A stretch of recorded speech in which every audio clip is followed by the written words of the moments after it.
church girls kind of know, or even the church men kind of know, you know what I'm saying, ever they go and chase after the woman, get involved there. Now the problem is when you come out of that situation, the other side of the thing, whether it's man or woman, because both sides are doing it for the women. You're not getting out of this one for me, because women get the best rep when it comes to these things. It's always us man them still that we got the rep of them, the man who cheat. No, over the years I found out that the women cheat probably as much as the men. You know what? I'm so glad you said that, because one of the things I read before was there's a higher rate of women that cheat than men, and I know they're gonna get vexed. And here's let me explain why. Because men, when they cheat, it's a physical aspect thing most times. Okay, cool, yeah. And this is where they most get caught. Okay, cool. Sorry. We're not talking. There's different types of cheating, and one thing I want people to realize and check out is emotional cheating. Okay. So emotional cheating is higher than the physical aspect, and if you don't know what emotional cheating is, then you need to go and Google it. Affinity Xtra, be extra.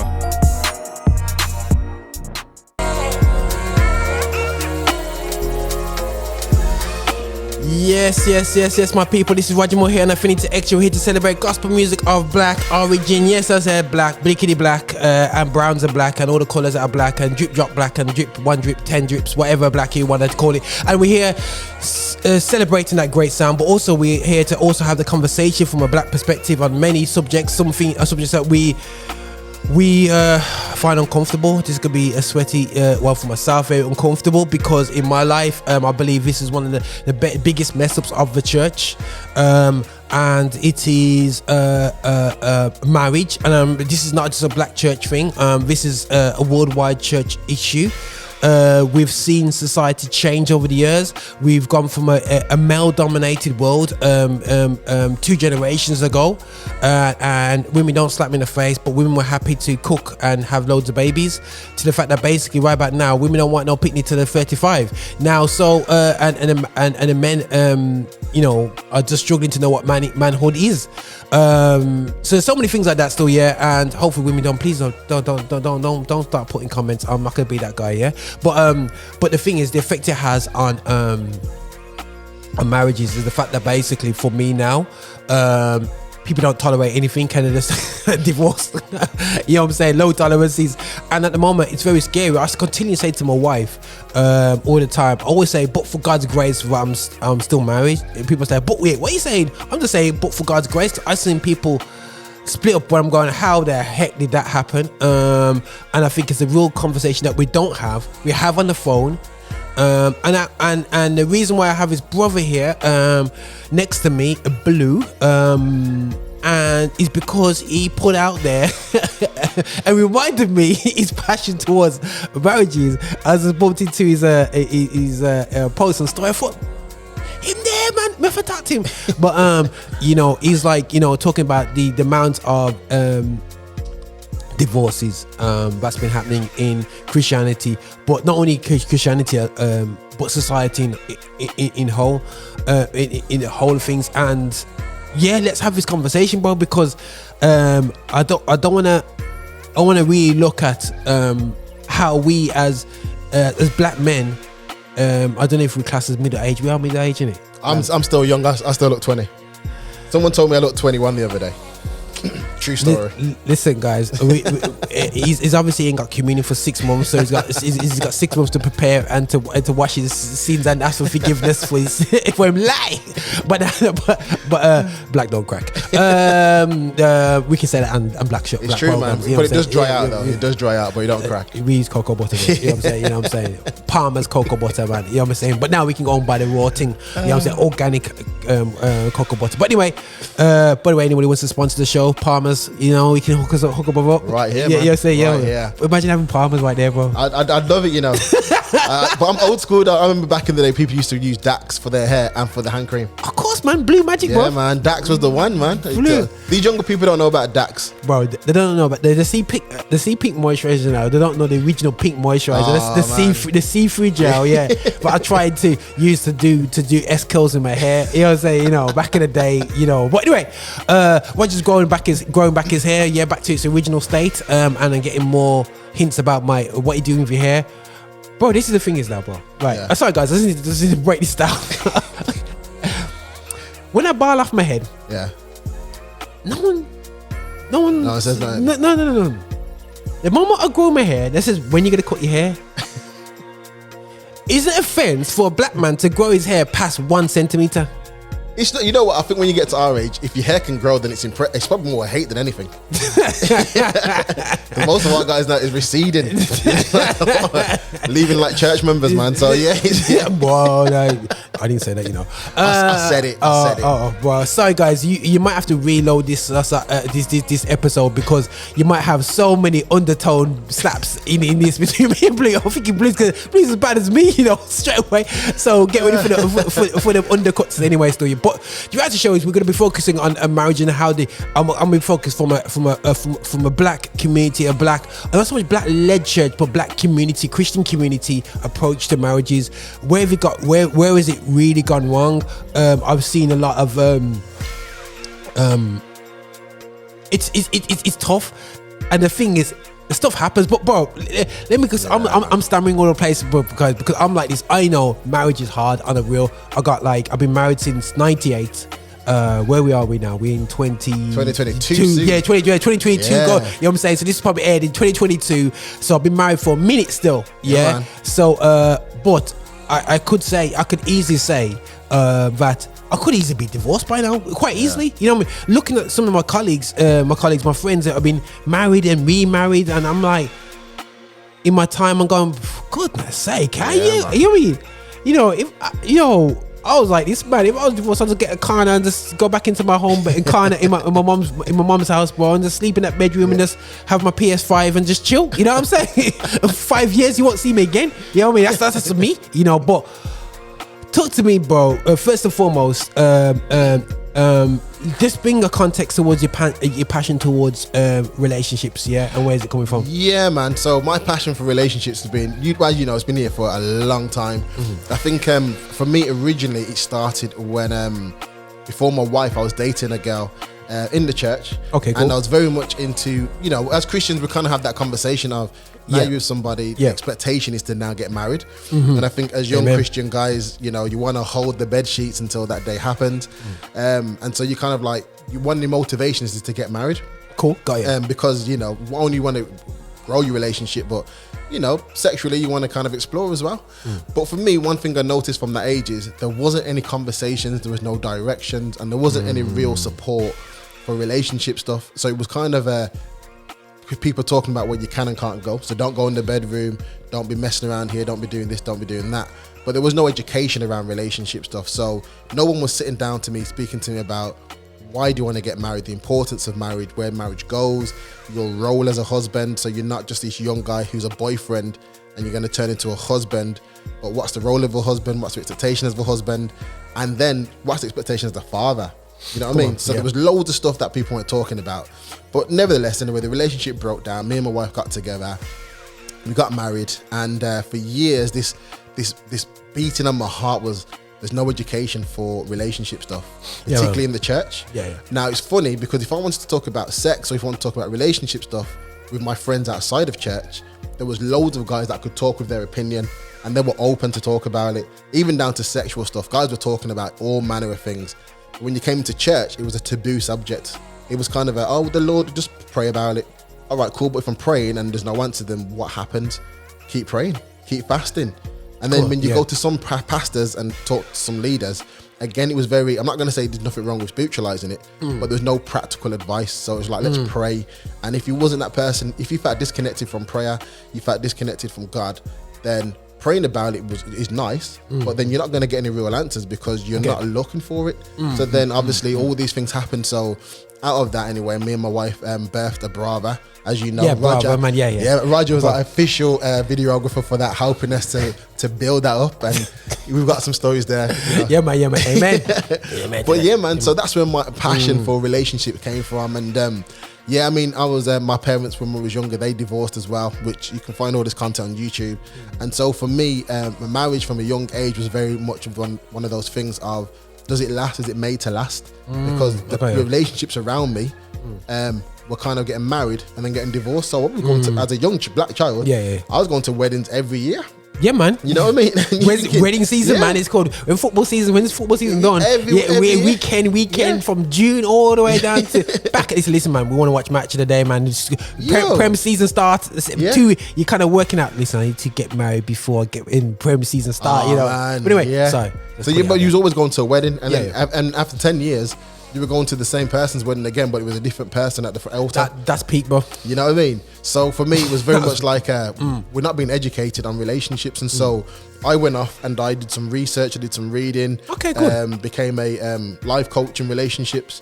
But really, I was knuckling down, reading and studying and understanding relationships. So even now, it's one of my pastimes. I will sit down and watch a coaching session. I would watch a YouTube video. I'd listen to podcasts. I'd read a book. Just around relationship stuff, beautiful, because everyone's got different perspectives. Yeah, good. That's good. But no one's giving you real direct answers. So that was my heart on it. But yeah, no, that's great, bro. Because it's good to see somebody, and Blue's a few months younger than me. We're both 21. Amen. And but no, it's great because sometimes you expect to see 65-year-olds and you go and talk to them in the church, and that's the only time you get to talk about certain things in relationships, and that's a great start, because it's good to hear that people are passionate that way, wired that way. Because I speak to people when they're wired about sports and music and stuff, but to be wired about relationships and that way is great, because as you said, it's just a weird concept to see. To go to one wedding, and then I've got pictures of some people's weddings, and then it's just like, what they do with these photos? What the book is this can send it the phone, is it? So it's just like absolutely crazy. But it's not to belittle the people who got remarried, because stuff happened, and I think let's go from the I grew up divorce, you can't remarry unless the person cheats on you, things like that. We're there, So when you come to them talk there, so sorry guys, I'm just throwing out Tom's Blue and see how he responds to them. You know what I'm saying? So you come off with the because I'm seeing people kind of like kind of remarry, and you're going, how did they remarry? And then they're still in church and everything's cool, and I'm going, God, is the rules change or something? Yeah, because growing up, you're like, and the thing is, and no one's talking like, what really? And they seem happy and they're doing well with the new relationship. And you're going, but didn't he mess up with the first one? And or she and the how does it work with God and everything? So then conversations are not happening, because it's like, why are we having that conversation? And the thing is, the thing about divorce is such a grey area. Okay. And the reason I say it's a grey area is because up until a couple of years ago, and a couple more, I was anti-divorce. So for me, I was like, if you're gonna get divorced, what other grounds are you getting divorced on? Because to me, when you're standing up there getting married, and they say in sickness, in love, and death to us part, you got to break these things down. So in sickness and in health, sickness isn't just physical. Because sometimes we're like, you know what I mean? Like if it's physical, there's mental health. There's so much more involved that I think contributes towards being sick. So actually, if you're not, that person, and it's a fact as well that the person you marry is going to be someone different 7 years down the line. Add kids in the mix. That's a complete different person. Cause I met my wife when I was a teenager. So who else as a teenager? I'm 40 odd now, bro. Like I'm a different dude. You know what I'm saying? So I was immature then, and probably still am immature. But cool. But there's different. I mean, like I used to say to friends back in the day, if you want to know who your wife is, have some children, and then you'll soon find out. That's not a diss on women. That's because naturally, when women become maternal and they've got children, they're a different person. I know some people might argue and say that's not true, but they have to change as a woman, because their love for you has to now multiply and has to go to somebody else. There's a project I'm working on, but I'm not gonna talk about that one. Top secret. The title is Can She Love More Than One? And basically, it's going to be a book that I'm looking at or researching at the moment about women's ability to love more than just and I don't mean like cheating, but I mean like, can she love the husband, her son, her daughter, and herself, and kind of keep that level of love throughout. It's a concept. Okay. And there's reasons for it, because I'm also researching about cheating, which is, again, that's going to come down the line. But there's so much things that contribute towards this. But anyway, let me get back to my main point. It's got hot up in here. It got deep real quick. I was like, I lost the heartbeat there. But yeah, I mean, and that's the reason. I mean, the other reason I was anti-divorce was because, again, I think if you're gonna get married, it's something that, again, we're not educating people on. This is something you gotta work at. Marriage isn't for social media to look pretty and to kind of say, oh, now we're together, we're gonna look pretty, this and the other. Yeah, it's a big thing now. It's a working thing. Listen, man, marriages now. I look back and thinking, yo, I hate my wife looking at all these engagement announcements right now. Looking at what these guys do now. Yeah. It's like, man, I wear no socks and high up trousers, but let's not talk about that part. You know what I'm saying? I don't want to see your ankles. But they're just looking flashy, bruv. Like, just the engagement thing looks flashy. Looks bigger than my wedding. Yeah. And then all of a sudden, you get the wedding now. And I'm like, yo. Yeah, man. But the thing is, it's all set for social media. And when they put that social media post up, bro, it's like, yo. Yeah, man. Can't stand them. Can't stand each other. And that's the thing. And that's the problem. Everyone wants to have like a fancy... Yeah, I mean, relationship, media, it's taboo. Everyone wants to look, and classic, on Sunday when you go to church, husband and wife are smiling, pretty, get in the car and they can't stand each other. I remember, like, me and my wife used to have arguments before we get to church. Yeah. And we get to the building, it's amen. You know what I mean? You wouldn't think there was any issues. Yeah. It's that good kind of performance as in church to pretend that you're looking, everything's cool. Because no one's going to ask your business. No one goes, how you guys doing? Yeah, we're good. No, but how you really doing? How are you really doing? But they don't want to ask that second. They don't want to ask that part. They say, "How you doing? We're great." I mean, as an experienced person, I want to talk to you afterwards. You know what I mean? Yeah, but they don't want to ask that question. They don't want to touch that. They don't want to touch that because if they touch that, they know that it's going to be bombing. What I've noticed over the years is, you know, I'm talking to people that put themselves in place. I don't put myself there as a marriage counselor. I ain't ever gonna be doing that, you know. But to be honest, if you're called to do that, what I notice is people put themselves into counselling positions in churches. And when they want to talk about marriage, when it gets to I'm gonna come in and talk to you guys. And when they go to the introduction, yeah man. And when you get to chapter 1 and then chapter 2, then when you get to chapter 3, it's like, no, I'm bailing out right now because it's a bit too more deep. Yeah. And I find that within church, the people are just not willing to go really down to the nitty gritty. I don't know what it is. Is it because they're so scared of what the outcome could potentially be? I think one outcome could potentially be, but I think also because we're saving appearances in it. In churches, everyone almost takes up a bit of a role. Even, can I say this one? You're going to learn about me, guys. Even the crazy ones that we consider the crazy ones in church. And we all know the crazy ones in church. And if you're offended by it, it's probably you. But but yeah, so I think in church we keep up appearances. And I think one of the things I'm passionate about is I think the church is supposed to be a safe space where if you go in and you're struggling in your relationship, it's supposed to be the place where you can be comfortable, not to air out your business to everybody, but to have those first aiders in church where they can be like, listen, let's talk. Beautiful. First aiders, I mean? not the be or end all, but first aiders. Not the social media gossip people. The first aiders. I mean, when I went to my church years ago, one of the beautiful things I had from one of my mentors was he came over to me and said, me and you need to have a talk. And I thought I was in trouble. And he was like, how are you doing? I know you've been married for a while. How's things going? And I was like, yeah, we're good. Because it's the natural rehearsed reaction to give. And he was like, okay, cool. So how's things between you and your wife? Yeah, we're good. How's your sex life? And I was like, you can't ask me that. Yo, blood, man's a man, you know, G. But I was like, yo, Rasta, you're crazy. But he was like, no, I'm asking because for men, I know it's important. And I'm not asking you if you're doing it. I'm asking if that life is okay. I was like, yeah. Then he was like, are you watching porn? I was like, what are you offering? He's like, no, I want to make sure that you're not watching things that are going to damage your relationship, damage you as an individual. So these were, again, so this is when I say first aiders. This is someone, I've never experienced it before, who came over to me and was talking to me about me and my relationship. You know what I mean? So when I walked away, I was like, I got someone who I can trust now. Yeah, bro. You know what I mean? Because he almost stopped you from going down the road of question, because... And these were and so what I found was this was someone who I can be accountable to. So there's times if I'm going through my relationship stuff, I can be like, listen, tell me if I'm being silly. This is my reaction. This is what she said. You tell me where I've gone wrong, and they're able to like, actually, I think you're overreacting, or actually, I think you haven't reacted. I get why you reacted this way.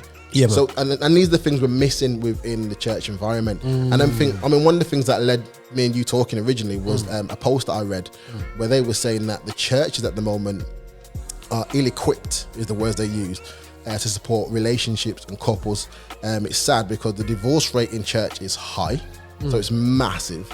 I think that I can't remember the percentage, but about 70%. You said it was about 65. So it's basically that every year there's divorces happening, which happens anyway in the world everywhere, but it's predominantly happening within the churches, which is scary.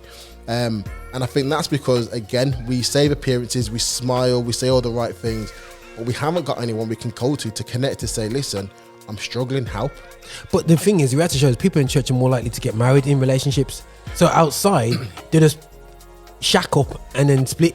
I think the difference, because me and my wife were talking about this one, I was saying I think the difference is there's so many areas. I think one of them, and I know I keep alluding to it because it's a big factor in relationships for some people, the sexual part. If you're not in church and you're in a secular lifestyle, it's okay, it's expected to kind of move in with your girlfriend or boyfriend, sleep together, have a house together, all these things no one really questions. But if you're in church and you've got a partner and you want that life, then people are like, you can't have that life unless you get married. Yeah. And then it's like, so if I want access to all this, I have to marry them.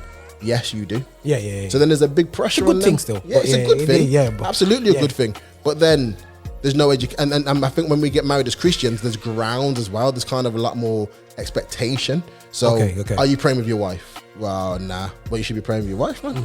Well, are you asking me? Well, I'm in my own spiritual walk. Because right now I'm suffering. Well, who do you talk to about that one? Especially if you're in a position. So if you're a pastor, you're a musician, you're a youth leader, you're not allowed to kind of feel vulnerable, or there isn't no space really in some churches to support on that one, because you've got a job to do. So therefore, you're just performing. And I mean, and I'm not completely dissing the church, but one of the things, again, for me, it was passionate. I was passionate because, like I put in the statement when I said it, man, if you go to the hospital and you're not feeling well, there's an expectation for the hospital to holistically fix you up, but also physically fix you up. When we're going to church, are we going because it's our Sunday thing to do, to go and jump up and down and celebrate? Or are we going there because spiritually we're connected and we're going to feel God? We're in a room full of saints who believe in the same thing, we're praying, and actually it should be a place where we go for healing. So they do that whole come to the front of the church if you want prayer. Well, it's very rarely on, okay, couples come to the front together for prayer, because even if nothing's going on with you, we still want to protect you, we still want to cover you. Actually, when's the last time some churches had, because everyone does sessions now in it, like TV series, but when's the last time churches had a sessional series on relationships? And one of the biggest facts at the moment is, since COVID, more couples have gone through struggles and issues 100% than any other time, because you're now having to stay together in one house, which should be fun. You know what I mean? Finally, I've been bragging or trying to make 6 days so I can stay home. Now the government's giving it for free and I'm trying to get out. You know what I mean? But because it's changing your habits and your routines. I know, and that's the thing. So actually, why aren't we talking more about relationships and how to have a safe relationship, since we have to be stuck in the house with our partners and our children? And how can we, fix that up, man? Right. A break. All right. It's not often where I just like, right. So, all right, then. No. That's a couple of hooks, guys. Like, hope God's willing, guys. 2022, you'll be hearing Blue's voice a lot more. So, we'll have live streams and you can talk to him. I'll be like, this is a show that Roger does not do. Roger will be behind the camera on that show. You know what I'm saying?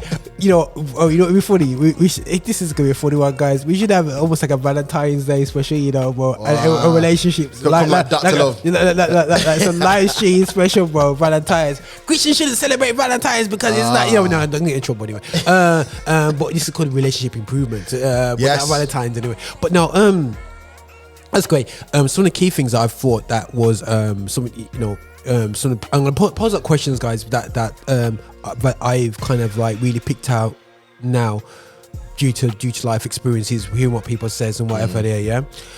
Some of the major problems of my generation is basically how people come into the relationship. They come into a relationship expecting the relationship to solve their crap. You know what I'm saying? I'm not gonna say issues, I'm gonna say crap. You know what I'm saying? Because and because they had a poor I'm talking about church folk here now. I'm talking about people that go to church every week. The parents go to church, but yet they have so many internal issues because the show and charade that the parents put up on a Sunday is a total hot mess in the week. Yeah, and when they run out to a dude or female thinking that they will solve their problems, solve the problems, and then it just turns into a train wreck. Yeah. And then they meet the love of their life after the divorce. Yeah, it's like, yo, bro, what's the? It's like, what is whose fault's that? Is that the church's fault to not say, right, before you go in this road, have what, you know what I mean? We gotta make sure you're ready. You know, say, you know, like I look at that, and that happens a lot where there's a generation before that would say, I don't even love my husband, but I'm gonna be together because that's the thing to do, right to death and whatever. They're still and now, and I got taught, you know what I mean. So like for me now, it's a case of that's raw what's happening to relationships, and people almost say, wow, I'm gonna get my best life on earth, so you know what I mean. So I need to leave, meet the woman that's perfect for me, or the man that's perfect for me, and then kind of get there, because as I matured, my tastes have changed. See, you're opening some worms here. I think here's the thing, and again, and this is, I think responsibility comes down to so many people. I think at this point now, if you're a parent and you're listening to this and you got children, responsibility falls onto you, because our children mimic what they grow up to see. So I think if you've got a family, if you're a mum and dad and you've got children, I say to let me get my words out. So me and my wife, we talk and we joke about the fact that we can hug and we give kisses each other in front of our children. That was alien to me. I never saw my mum and dad kiss in the house. You know what I mean? I didn't see my mum and dad hug. You know what I mean? I think the only time I saw my mum and dad hug was when they was giving each other arm wrestles in each other's head. You know what I mean? That was the only time I saw my parents.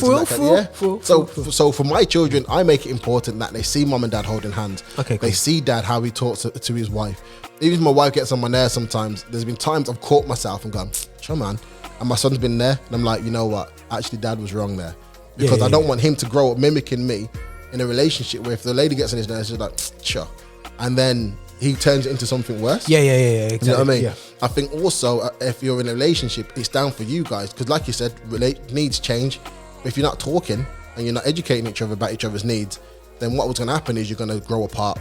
You know what I mean? So I think it's important that you have date night. I've said this before, bag of times. Roger, you've heard me saying this time. Date night's crucial because it's the only time where you two are going to spend time together away from children, and it has to be conversations about each other and each other's needs. You know, how have you changed? These are conversations you should be having about each other anyway, and learning. Well, I totally hear what you're saying. And sometimes, you know, and I'm talking about, you know, some and guys, I'm not disagreeing with him 100%. Date night's a great one. Man, so here's a curveball that people will say as well. It's almost a tick to the boxes, but it all comes to the mindset of the partner coming into the relationship, because sometimes somebody's great until you go past a certain you get married and it just turn into something else, like a werewolf, and then what happens is that basically you know what I mean, people get in situations where it's okay saying that, but it's about listening as well. Because the thing is, as Christians, we assume that we listen.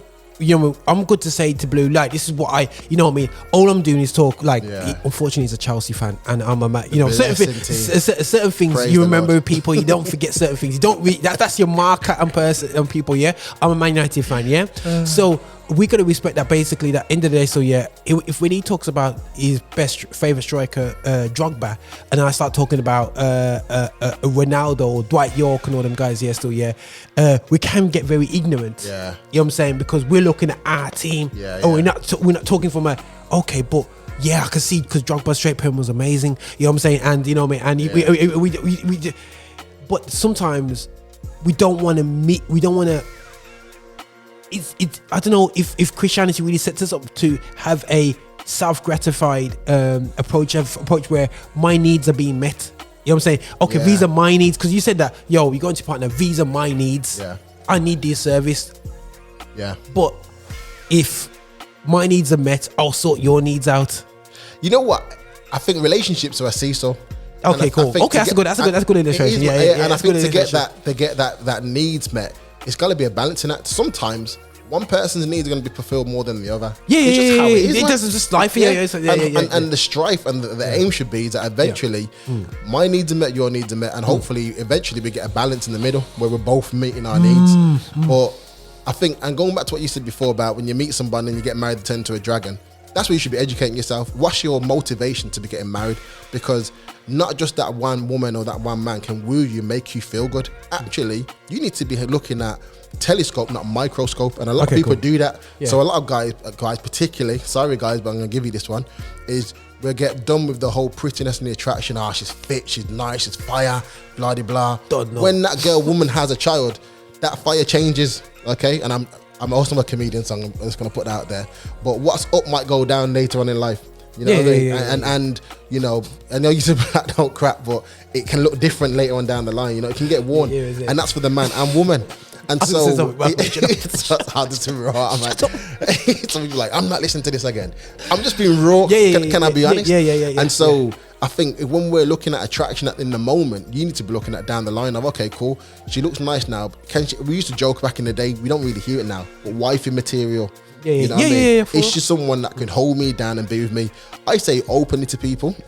The thing that attracted me the most about my wife was one time I had like, I'm gonna call it a sports injury, it wasn't, but I had like a cyst in my leg and it was infected, and someone said to me it's poisoned, and I thought it ain't poisoned, and I went to the hospital and they were like, yeah, it's poisoned, you know, like we're gonna have to cut this open and we're gonna have to drain it.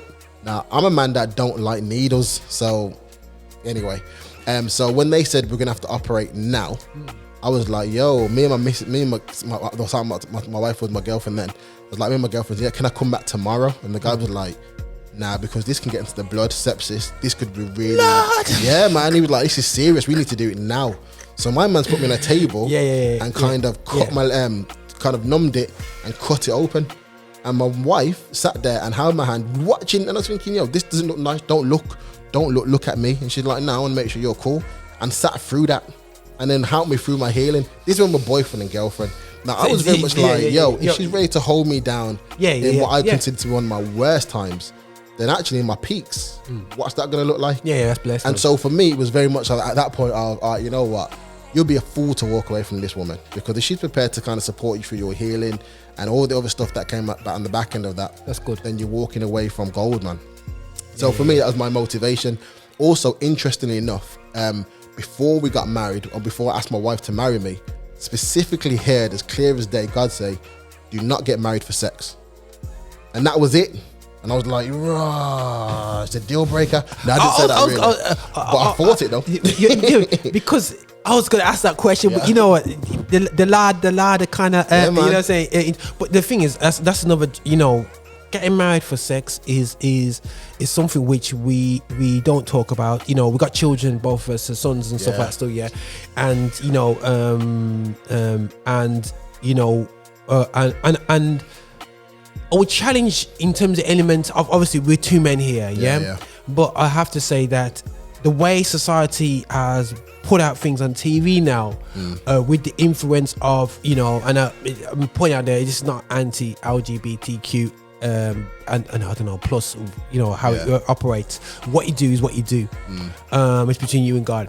But the reality show is that with a lot of sexual liberality that's out there right now, I find that you've got a very liberal-minded generation coming up sexually. Yeah, you know what I'm saying? So it's ultimately people, and this started from, I would say, even into our, you know, we've got programs like Sex in the City and all these things. So it was very more open now when it coming about relationships. So people going into relationships, because we're not counseled by church, we're getting counseled by TV and media. You know what I'm saying? And to be honest, you know, I had a very naive approach in terms of thinking that, oh yeah, everybody waited, you know what I mean? Saying there was no waiting going on when I find out about the details going on out there still. And I think that I think there's a very liberal, it's not outside the church, it's very inside the church now when it comes to sex, when it comes to sex. It's almost like, let's try it. So for me, I'm just pointing out there, people are not legit anymore when it comes to them things. And so, bro, like, it's like, man, are just getting what they need to get and testing it out and just. Oh, but am I saying this? Sorry, people. If you just spit out the tea. Yeah. But the reality show is that, you know, the word says one thing. And it's like we put aside the word. Yeah. You know what I'm saying? And everyone's just going in, bro, because they're almost like going, well, so and so is divorced, and so I can't go down that route. Yeah. You know what I mean? And the world's always like, test it out, and if it not work, just go somewhere else. You know, it's that try before you buy mentality. But it's really there, bro. It's really. It's always been there. It's been there, but man had to. You know where before people used to sneak to the clubs, and everyone sneaked. Not everybody. I didn't sneak to the club. I snuck into the club. I didn't sneak in the club anyway. That club was but would you? But would you story mode that club then go and worship him next night? Yeah, man. Oh, goodness. You know what? I mean, I'm just putting it out there. You know me already. I'm raw as can be. So man. I'm obviously people. I don't even know what a club looks like inside. I'll tell you now. We need to get in the clubs, church now. Now you know what? I think for me, he's gonna start talking about Coco. So he's got red now. You think I didn't know? You see, he's telling my secrets, man. Let's go to advert break. See, you got info. I was a youth pastor that nobody wanted. That's why I never got a job, because I had informers in with Coco. But anyway, so go on, carry on. But no, I mean, talking about going into clubs and lifestyle before church. I think for me personally, again, it was down to your influences. When I was younger, church was somewhere you went on a Sunday. Yeah, 100%. Yeah. I grew up in a black household where mum was like, if you're not going to church, basically, like, and you can use them excuses like, mum, I don't want to go to church today, I feel sick. Cool, and we go to church and you're going to the front. You know what I mean? Mum, can I go somewhere else today? If you're not going with me to church, and you're going to your nan's, but nan's going to church. Yeah, and the point is you're going to church. If we're in this house or that house, you're going to church. So for me, church at one point became a thing you did on a Sunday. Every Sunday we go to church because it's routine. It's part of the act until you kind of get to that kind of maturity state where you're like, decisions. Actually, this is quite serious, man.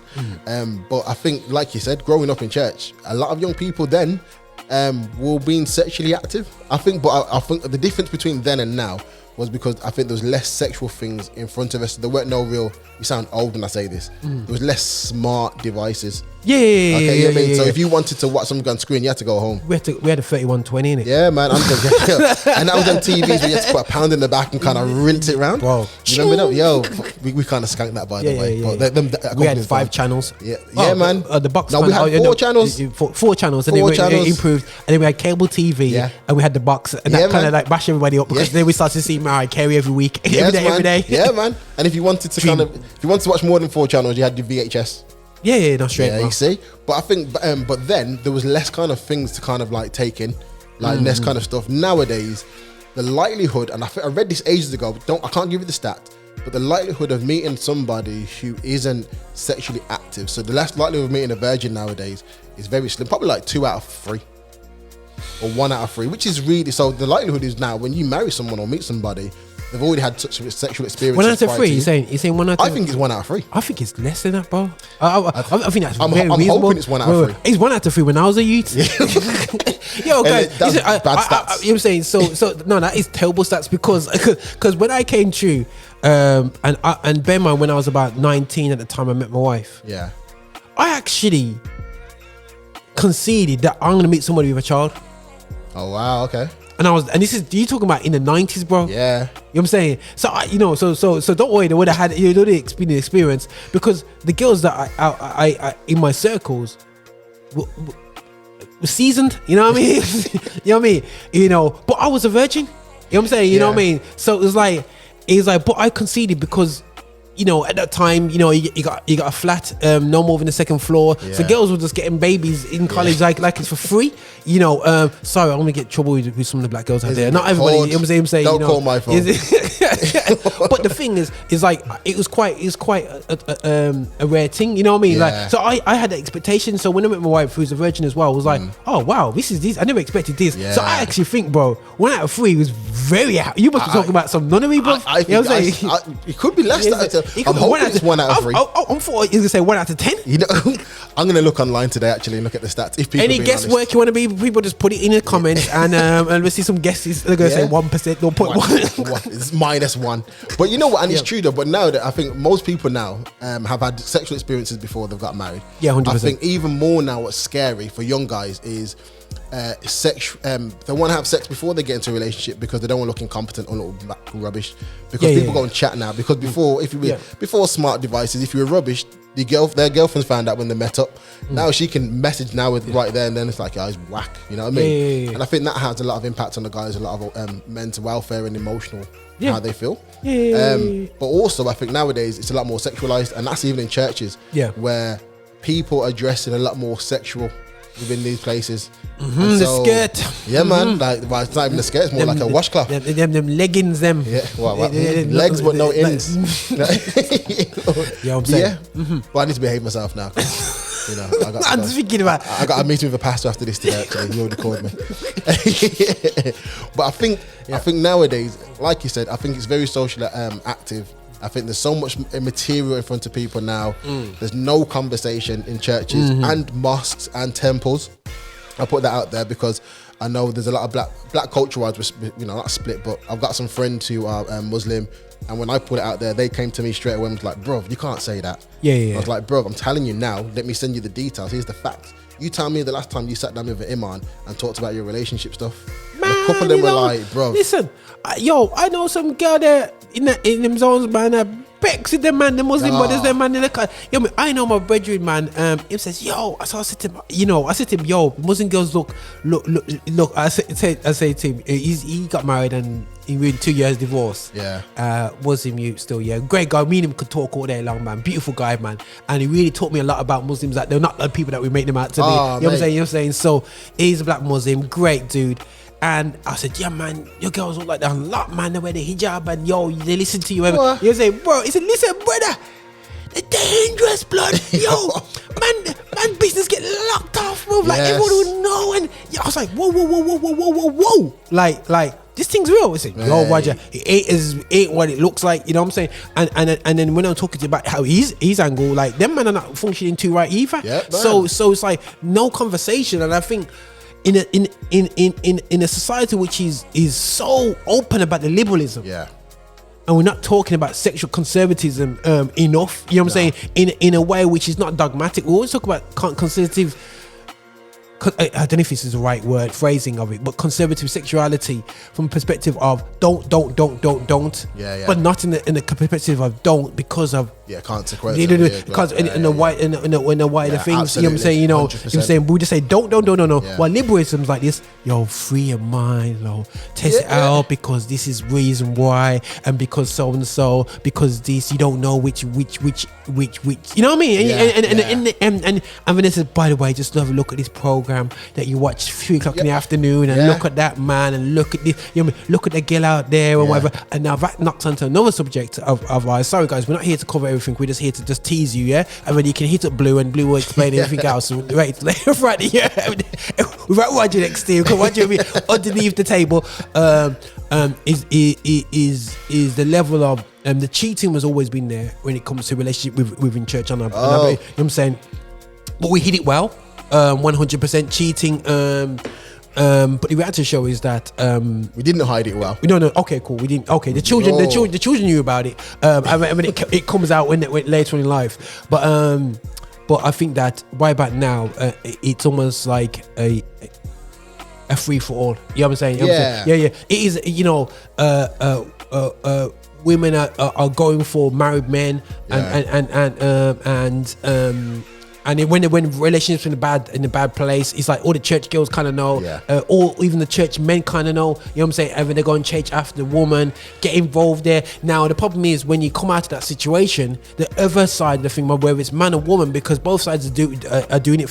The women, you're not getting out of this one for me, because women get the best rep when it comes to these things. It's always us man them still that we got the rep of them, the man who cheat. No, over the years I found out that the women cheat probably as much as the men. You know what? I'm so glad you said that, because one of the things I read before was there's a higher rate of women that cheat than men, and I know they're gonna get vexed. And here's the mistake, Because men, when they cheat, it's a physical aspect thing most times. Okay, cool. Yeah. And this is where the most get caught. Okay, cool. Sorry. We're not talking. There's different types of cheating. And one thing what I want people to realize and check out is emotional cheating. Okay. So emotional cheating is higher than the physical aspect. And if you don't know what emotional cheating is, then you need to go and Google it. But emotional cheating happens so often and so regular that you could be like, I think she's cheating. She's cheating. And you wouldn't even realize to the point that even some women don't even realize that they're cheating. They're basically checked out, man. Like, yeah. But emotional cheating, you need to go and Google that one. That is something that I'm starting to write in a book as well. And it's hiring women. Facts. Man, guys, you know, I have to give God the glory for me actually going on my WhatsApp status for TikTok Blue, because there's a season for everything, and I think this is 100%, guys, a season where we need to have conversations about uncomfortable. I could talk about music all day long. I could talk about black BLM talk, man. I'll go in, man. I'll talk about Kanye West. One thing that I find vulnerable in is because maybe my generation, me growing up, and my dad, you know, he set example for me, and like I said, there's no kissy fancy fun to me and whatever. He'll buy my mum a milk tray and all his business. Milk tray, you know, man, don't know about them things there. And I remember his conversation with me when it comes to women. And my dad, I love my dad, because he's just like, his life will be the example, and he'll just do short talk, and his short talk was like, yo, son, like, you know, so. I go, yeah, dad. And I remember I was 16 at the time. He goes, your cousin so? Yeah, dad. So at church, yeah. So what have they got in common? What they got in common? They got picked me out.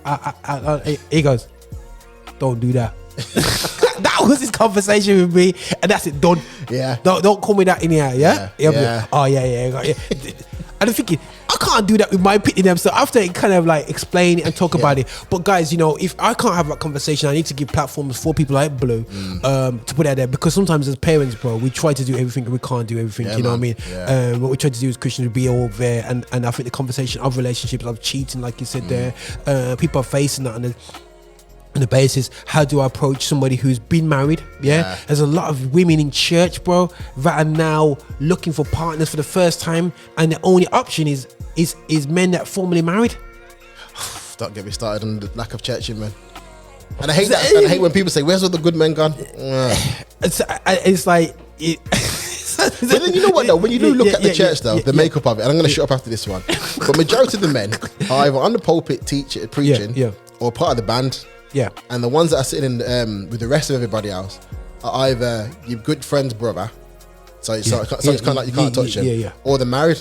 Yeah. So then they say there's a lack of men in church, and if the one man comes into church, they're yamming. He's like I don't know, a donut at a fat convention. He's like he's on. Sorry, I'm not a fattist or anything, but I'm just saying, you know what I mean? Like he's a Krispy Kreme, man. Yo, glazed. You know, he's a glazed.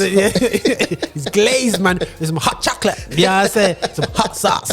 But anyway, but it's like no, 100%. Right there, and I think that we need to be open about this, about this problem. I've heard Lady T does a podcast called Candid. Sorry, Lady T, plug up, great. And I almost jumped out the window about some of the conversations that they're having when it comes to relationships, and they was talking about, you know, should I date? There's just questions out there, which is, should I date a Christian man, or shouldn't? Is it wrong to do? You know what I'm saying? So you know what I mean? And it's like.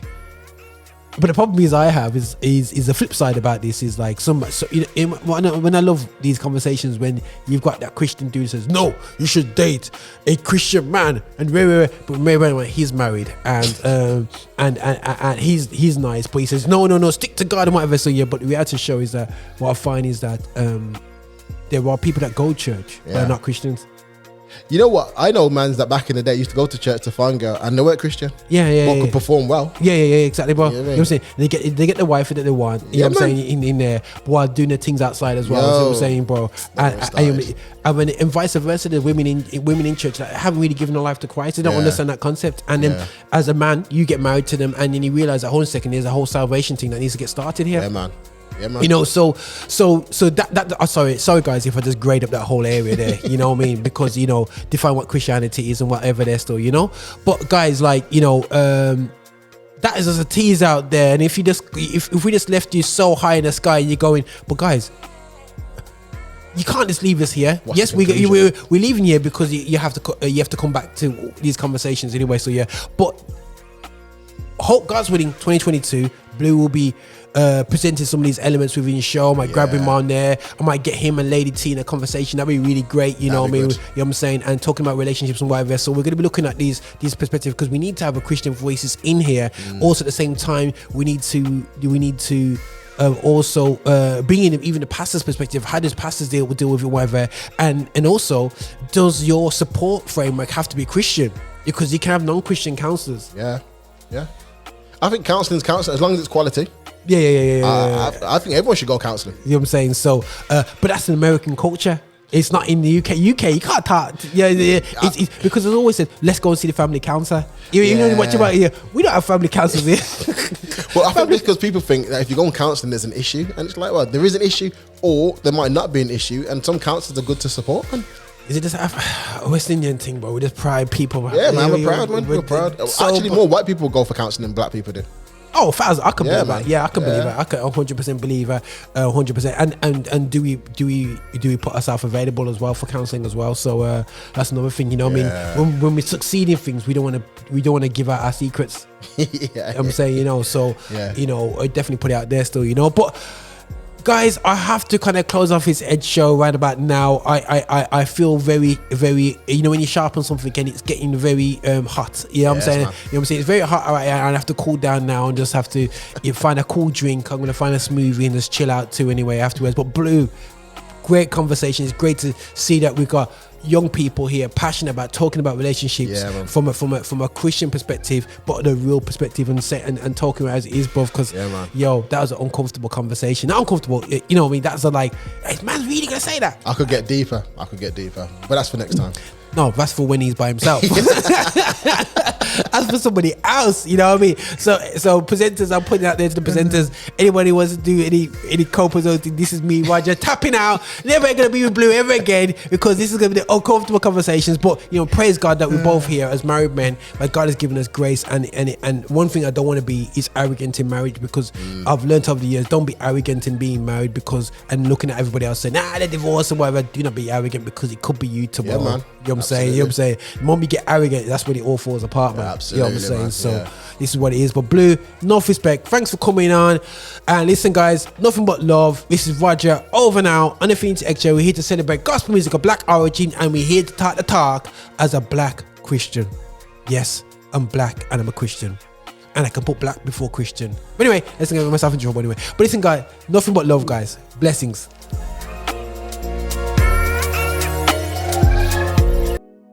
Thank you for watching the content we're putting out. Listen, make sure that you are liking, subscribing and following us on all our social channels, including patreon.com. Make sure you're finding us on there to support what we do so we can support you. And remember, guys, be extra.